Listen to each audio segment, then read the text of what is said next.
खबर शामिल कई पिया कंडियारो में रिपोर्ट जमील अहमद सरगाणी जी। कंडियारो लग माही जा भाण गोठ मोहम्मद इस्माइल कलोड़ो वासी कादन कलोड़ो वल्द गुलाम हैदर कलोड़ो बासर गुलाम अब्बास सामटियो ऐं ॿियनि खिलाफ़ एहतजाज कंदे चयो त असां 2 साल अॻु 100 एकड़ ज़रई ज़मीन रईस मुश्ताक हुसैन सामटियो खां ख़रीद कई हुई ऐं जेका असां पाण आबाद कंदा आहियूं, जंहिंमें 15 एकड़ ज़मीन जे चणनि जो फसल कायो आहे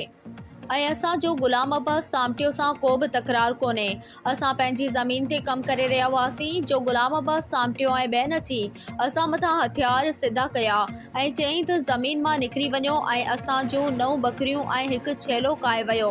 ऐं जंहिंजी NC असां बखरी थाणे ते पिणु दाख़िल कराई आहे, पर पुलिस हिन खे गिरफ़्तार नथी करे। मुतालबो थो कयां DIG शहीद बेनज़ीर आबाद, SSP नौशेरो फिरोज़, DSP कमाल देरो ऐं SHO बखरी खां त गुलाम अब्बास सामटियो खे गिरफ़्तार करे असांखे पंहिंजूं बकरियूं मोटाए ॾियनि ऐं ज़मीन तां कब्ज़ो ख़ाली करायो वञे। ॿी सूरत में एहतजाज जो दायरो वधायो वेंदो।